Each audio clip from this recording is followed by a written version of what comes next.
Welcome back. I'm Ren from Blue Gaming, and today a little bit of a mishap happened. This is the second time that I'm recording this mission, and actually the third time that I'm recording this audio.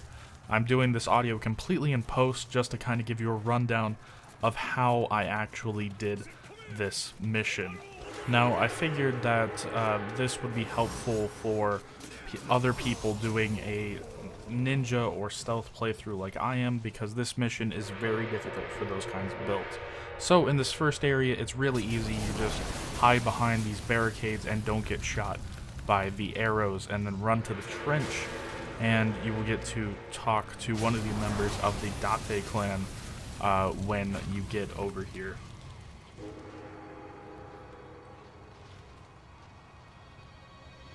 For the most part, you will be safe in these trenches, but I tend to stay towards the side the arrows are coming for, just because I have had the stray arrow hit me while in these trenches.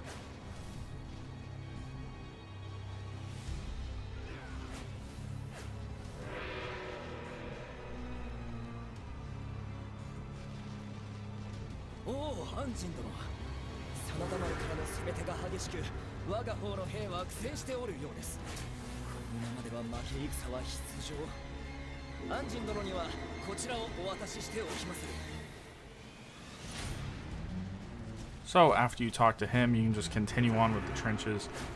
You still won't be shot in this little area of the trenches, but watch out, because there is 3 Sonata members if you go the way that I'm going, which I found that the way that I'm going is the quickest route and the safest route.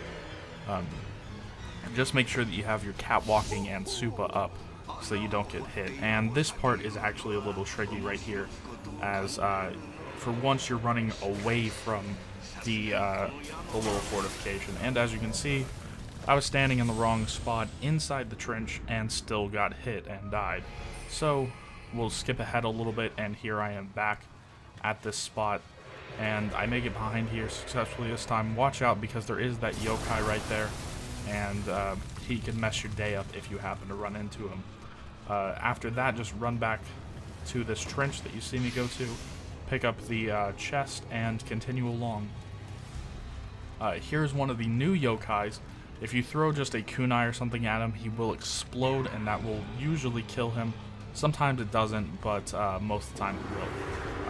Here is another really tricky part, as you have to be careful about what barricade you go behind and where you are, because there are yokai on the ground and that big yokai pool right next to it. So just, if you take the route that I took, that is about the safest way to go.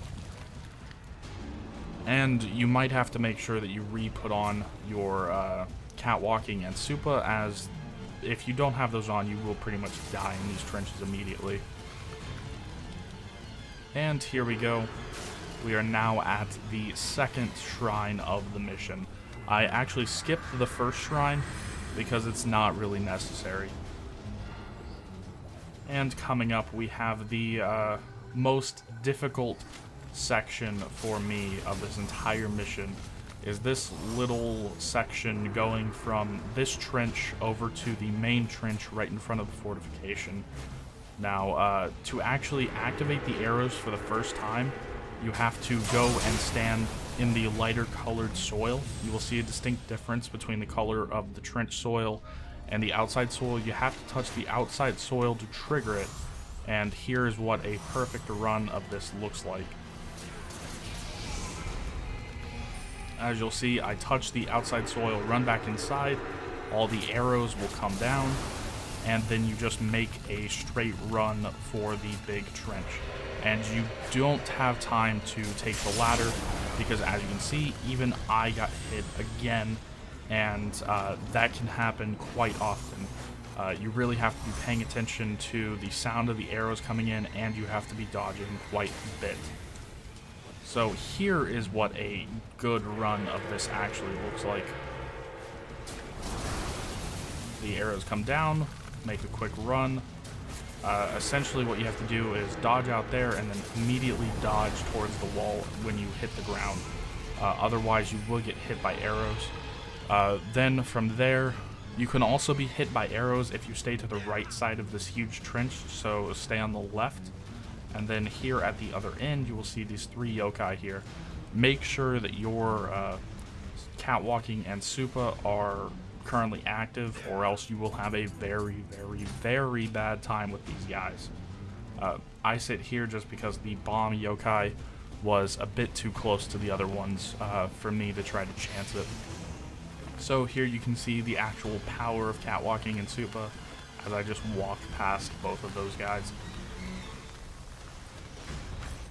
Up here is a little bit of a tricky one, as this barricade will almost always get blown up and you immediately have to start running, as you will get hit by arrows if you don't immediately dodge back over here where I went. That might take a couple tries for you to get correct. And here we are at the 3rd shrine of the mission. This is the final shrine.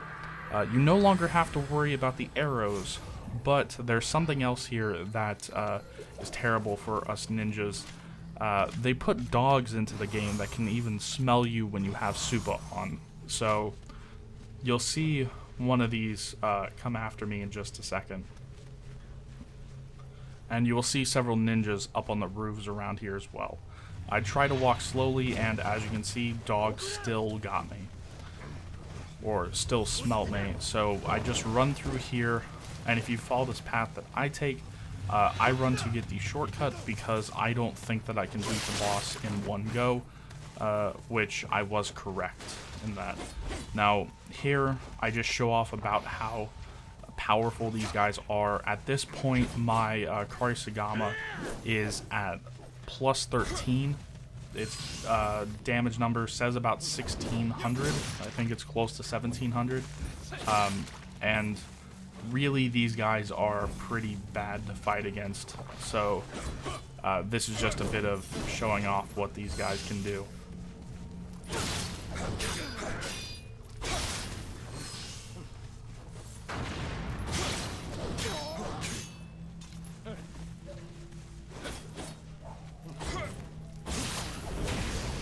As you can see, they're not that tough, but they do deal a ton of damage, so my general recommendation is to just run as far away from them as possible.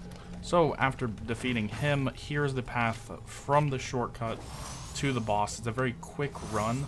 The only enemy that is in your way is a single dog, and he actually has a path that takes him away from the boss. So here we go down and into where the boss is staying.